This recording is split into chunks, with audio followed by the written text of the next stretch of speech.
boa tarde. Hoje nós estamos aqui, numa tarde de sábado, para ter uma conversa super legal. Então, se você está aí, dá tempo de você correr aí, compartilhar com o seu amigo, com o seu vizinho, com o seu irmão, para que todo mundo possa assistir essa nossa conversa. E hoje o nosso assunto será muito legal e será principalmente para as mulheres. Então, se você tem uma amiga aí que está passando por algum momento difícil no casamento, ou alguma amiga adolescente também que está passando por algumas dificuldades, manda para ela, porque esse assunto hoje é para mulheres. Pois bem, vocês estão vendo aqui que eu estou hoje com uma visitante e eu vou pedir que ela se apresente. Seja muito bem-vinda. Muito obrigada, Ana. Bom, eu me chamo Camila Copini, sou psicóloga, sou terapeuta cognitivo-comportamental. Sou aqui da cidade vizinha de Ibirubá e é um prazer estar com vocês hoje aqui. Que bom ter você aqui hoje, Camila. Hoje ela está sozinha. Semana passada nós estávamos aqui com um casal, hoje nós estamos só com a Camila, mas a Camila é casada. E com o Giovanni também, ele era aqui da igreja de Cruz Alta, mas ele foi lá para Ibirubá acompanhar a esposa, né? Pois bem, hoje a gente vai conversar então, Camila, sobre amor. Né? E algo que acontece muito nas casas das pessoas é a quebra do limite, a quebra do relacionamento. A gente falou um pouco sobre isso semana passada. E essa semana a gente quer conversar um pouco mais sobre isso. E eu queria que tu me explicasse o que o amor suporta. O que é? E qual é esse limite que o amor suporta? Bom, se nós abrirmos então a nossa Bíblia em Coríntios 13, né? A gente pode ver alguns versículos que caracterizam o amor. Então, a gente pode ver ali que o que caracteriza o amor é que ele é muito paciente, que ele é bondoso, que ele nunca é invejoso, que não é ciumento, não é orgulhoso, não é arrogante, não é egoísta. Então, tem todas amplas características positivas, né? E, por último, fala, então, que o amor tudo suporta, né? Que o amor, ele... em que sentido, assim, que a gente pode dizer que ele tudo sofre, que ele tudo suporta? Será que não tem um limite, né? A pergunta que você fez e que também que eu quero que você se pergunte aí. Será que realmente não tem um limite? Sabe, quando a gente tira um texto fora do contexto, é um perigo, né? Porque quando finaliza ali no versículo 7, falando que o amor tudo sofre, tudo suporta, mas já vem falando de todas aquelas características anteriores, aquelas características positivas. Ou seja, quando existe toda essa alimentação, quando existe essa nutrição do relacionamento, então quando surgir alguma dificuldade, uma dificuldade financeira, uma dificuldade de desemprego, uma perda na família, então o amor ele já está forte o suficiente para suportar. O amor ele já está forte o suficiente para que ambos possam se apoiar e permanecer juntos quando surge algum ataque a essa relação, né? Mas é muito diferente de falar que o amor tudo suporta quando se trata de uma violência física ou de uma violência psicológica. Em momento nenhum isso é descrito na Bíblia, em momento nenhum isso é apoiado. Por quê? Porque o amor ele não sufoca. O amor ele não provoca escândalos. O amor, ele não rouba a alegria de viver. E esse aí que é um importante limite. E pra gente, depois a gente vai conversar um pouco sobre isso, mas deixar bem claro, né, Camila, a Igreja Adventista, ela é 100% contra qualquer tipo de violência, né? Seja verbal, seja física. Então, é muito importante, se você está aí nos assistindo, tenha certeza que a Igreja Adventista, ela é contra qualquer desses atos contra a vida e contra o psicológico de qualquer um, né? Mas, Camila, e como a gente pode identificar que a gente é dependente de alguém? Que a gente depende de alguém? Bom, nosso desafio de hoje, então, é debatermos um pouco a respeito desse assunto, né? O que é o amor, mas e o que é a dependência emocional, né? A dependência emocional é quando deixou de ser amor. Por exemplo, se a gente for pensar em um cabo de guerra, precisam de 2 pessoas, né, para aquele cabo de guerra. Então, em um relacionamento, precisa pelo menos existir 2 pessoas. E para que seja mantida aquela relação e o tipo de relação, ambos, um tem que reforçar o outro, né? Ah, Camila, então você está dizendo que uma pessoa é culpada? Então, que as 2 são culpadas pelo mal que aflige? Então, será que aquelas pessoas que dizem assim, a mulher que apanha, ela é culpada por apanhar? Gente, isso é, além da violência física, uma violência psicológica enorme falar esse tipo de coisa. Porque a gente precisa, primeiramente, substituir a palavra culpa pela palavra responsabilidade. Então, primeiro, se eu atribuo a culpa à vítima, já está errado aí. Então, qual que é a responsabilidade de ambos naquele relacionamento?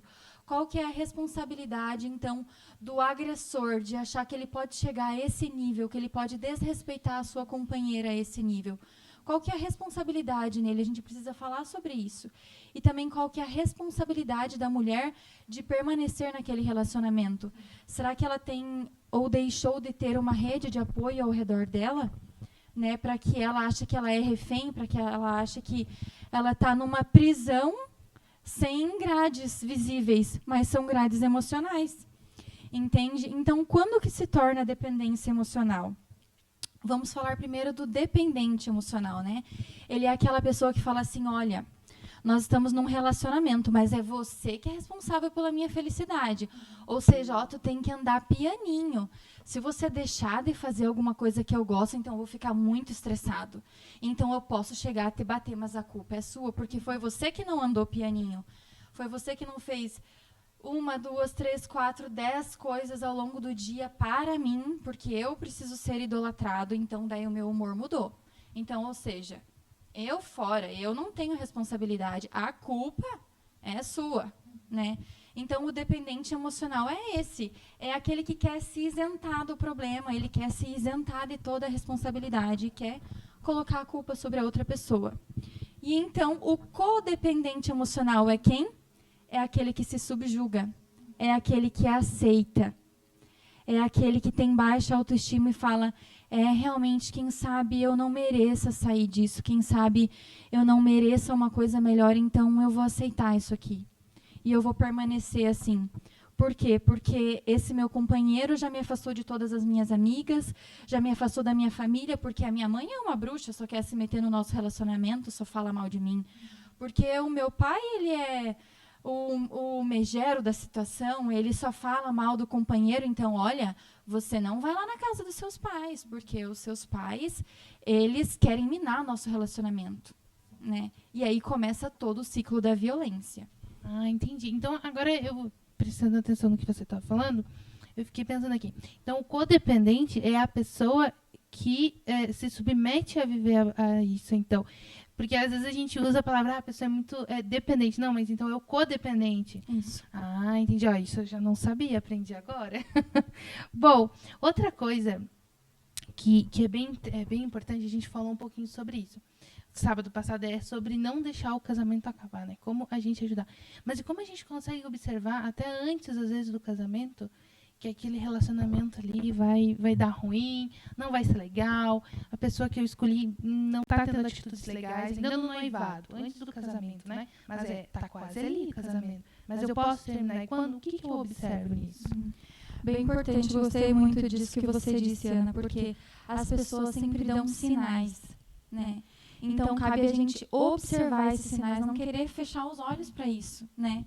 Então, vamos falar um pouquinho aí sobre esses sinais.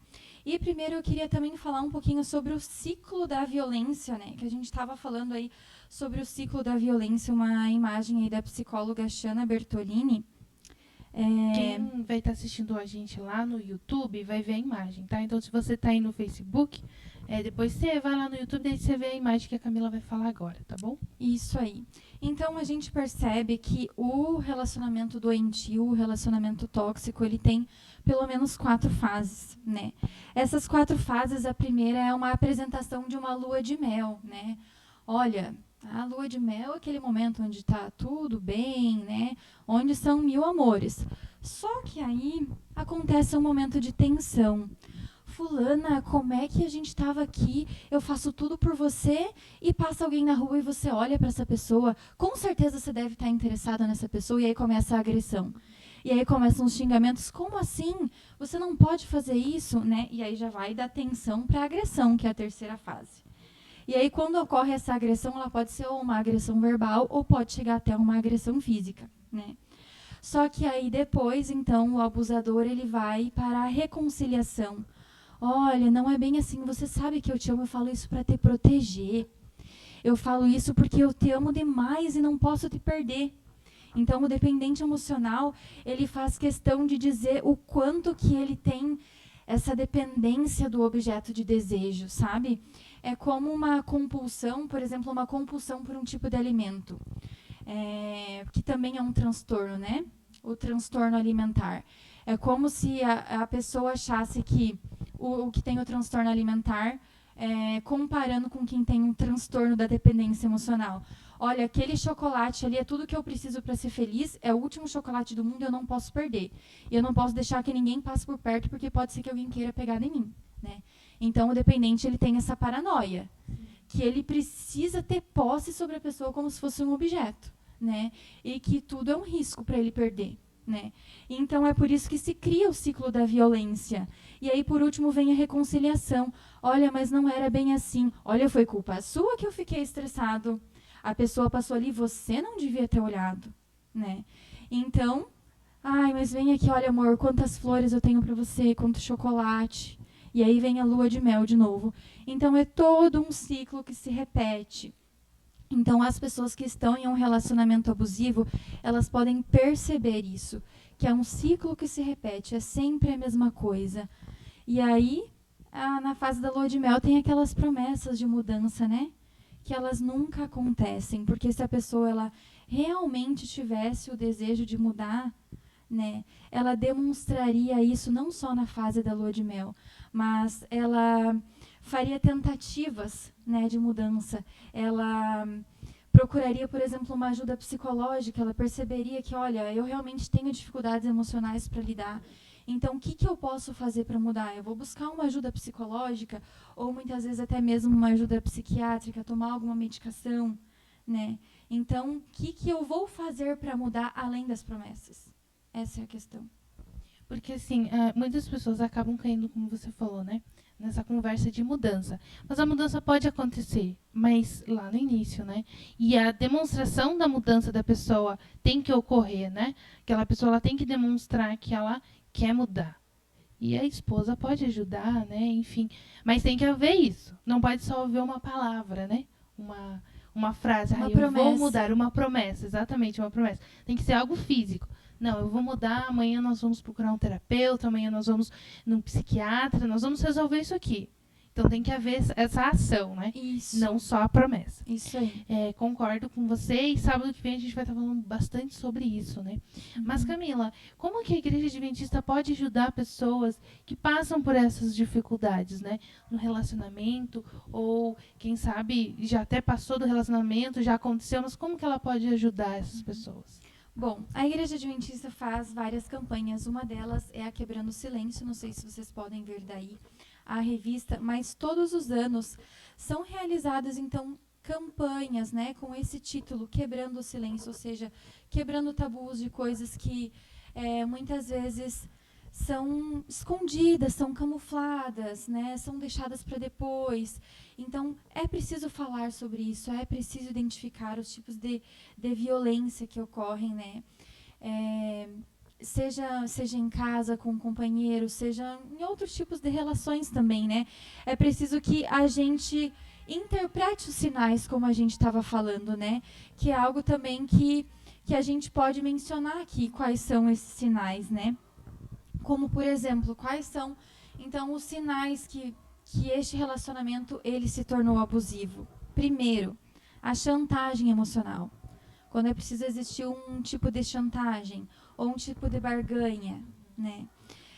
Quando existe o desprezo pelo seu sentimento. Ah, mas já vem você de novo querendo conversar? Ai, de novo discutir a relação? Mas como assim? Como é que eu vou desprezar o que meu companheiro sente? Como é que eu vou desprezar qual que é a sensação da pessoa que vive comigo, a sensação que ela está tendo, se ela está se sentindo ferida? Ah, mas de novo chorando? Né? Toda hora você só está chorando. Bom, se estou chorando é porque tem um motivo, né? Não é simplesmente engole o choro, vamos ver o que está acontecendo e como resolver essa situação, né? Por exemplo, brigas para impedir que você veja seus amigos, que você veja seus familiares, fazendo com que exista um cárcere aí, né, dentro da própria casa. manifestações, né, muito exageradas, um descontrole das emoções.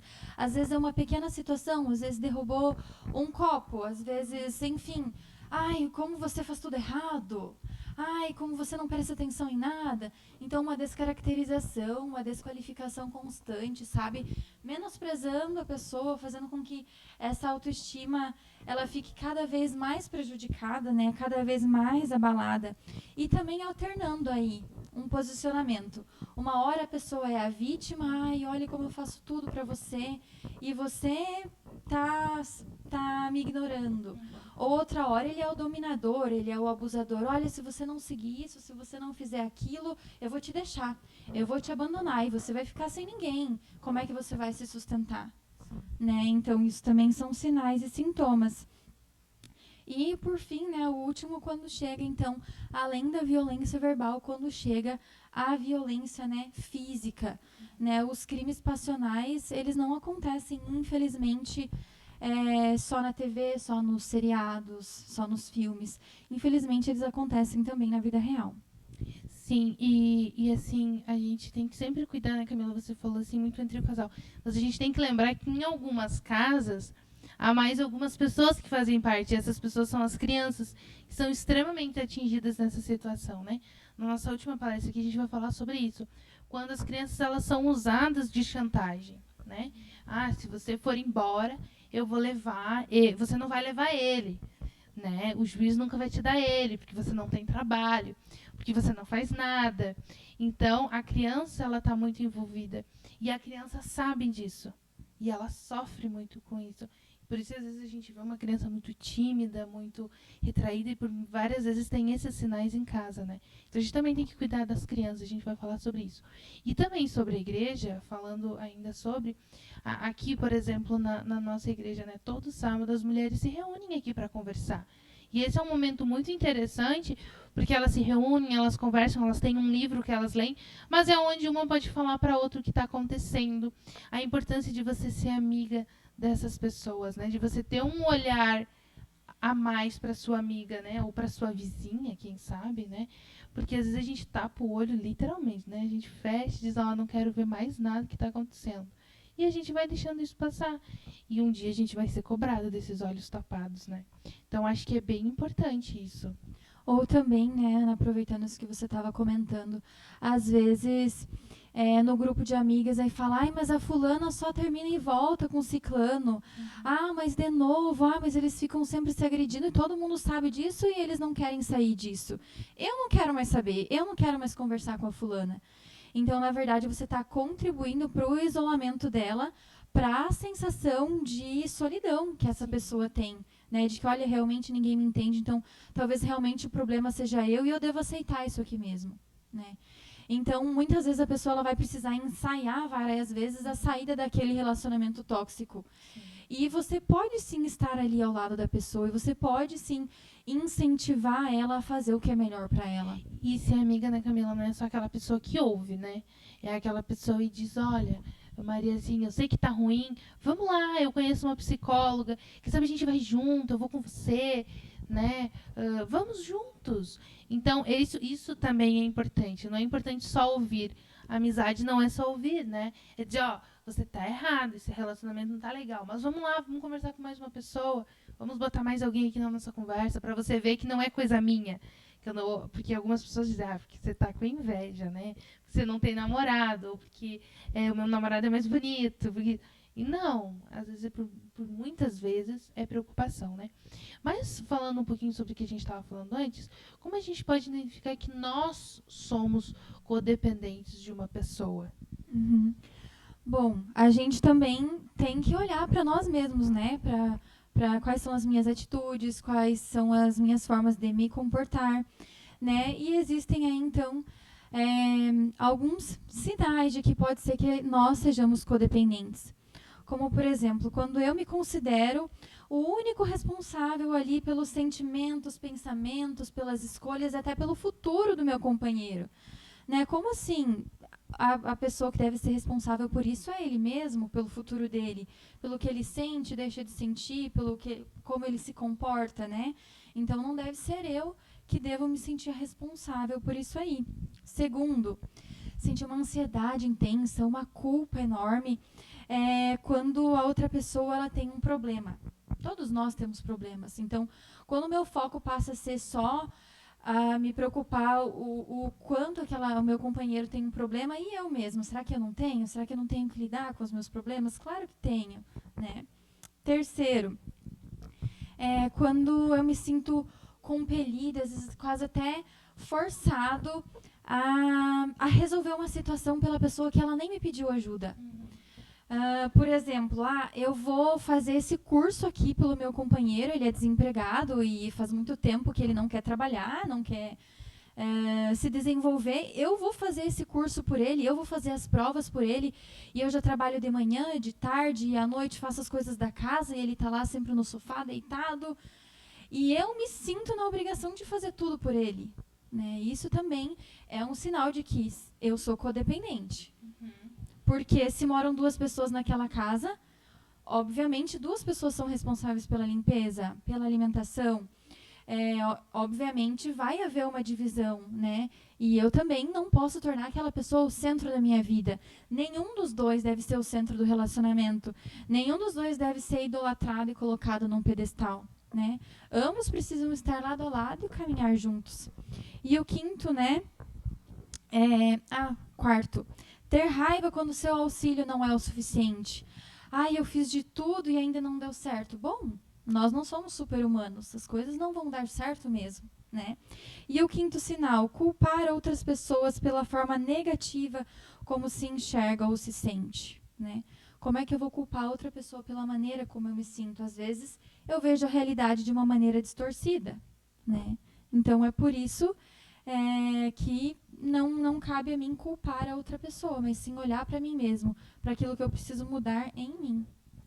Entendi. E, Camila, algo bem interessante também sobre isso é o seguinte: às vezes eu já estou num relacionamento e a gente já está há alguns anos juntos, ou que a gente já está com o casamento marcado, ou já somos casados, né? E aí eu percebo que não está dando certo. E aí? O que eu faço agora? Eu saio desse relacionamento? Eu tento ajeitar? Como é que fica? Como eu posso observar que eu estou nesse relacionamento? Que esse relacionamento já passou de todos os limites. Bem importante. Então, assim, cada caso é um caso, né? Hoje a gente está aqui falando sobre quando há violência no relacionamento, né? Quando a gente já identificou todos esses outros passos, né? Quando a gente já percebeu que existe uma dependência emocional, que existe alguém que se sente refém daquela relação, que já ignorou todas as outras áreas da vida e acha que que o único objetivo da vida é agradar o parceiro, né? Então, a gente está falando de relacionamentos onde ambos já estão suficientemente magoados. Então, aquele vaso, ele já se quebrou em migalhas tão pequenininhas que o conserto dele já não é mais viável quando existe a violência. Então, o que deve acontecer? Eu olhar para mim, cuidar da minha vida e encerrar aquela relação que só traz traz um mal psicológico e físico a mim. Então, terminar definitivamente a relação. Não ficar aquele vai e volta, aquele mais uma chance, e outra, e infinitas chances, e enfim, sempre vai ser a repetição de um ciclo, né? Então, terminar definitivamente, porque postergar ou se desligar aos poucos, isso nunca funciona, né? Segunda coisa, manter a distância. Você pode pedir ajuda de amigos para isso, né? O contato, ele possibilita chantagens, né? E tentativas de reatar o relacionamento.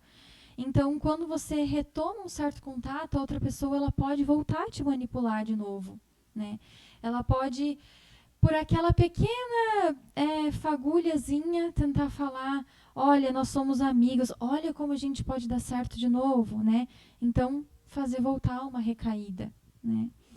Pedir ajuda pode ser primeiramente as pessoas mais próximas a você, pode ser também uma ajuda até mesmo de órgãos policiais. Se a pessoa está te importunando, se a pessoa não respeita o teu limite, você não precisa esperar chegar até o momento da agressão física, né?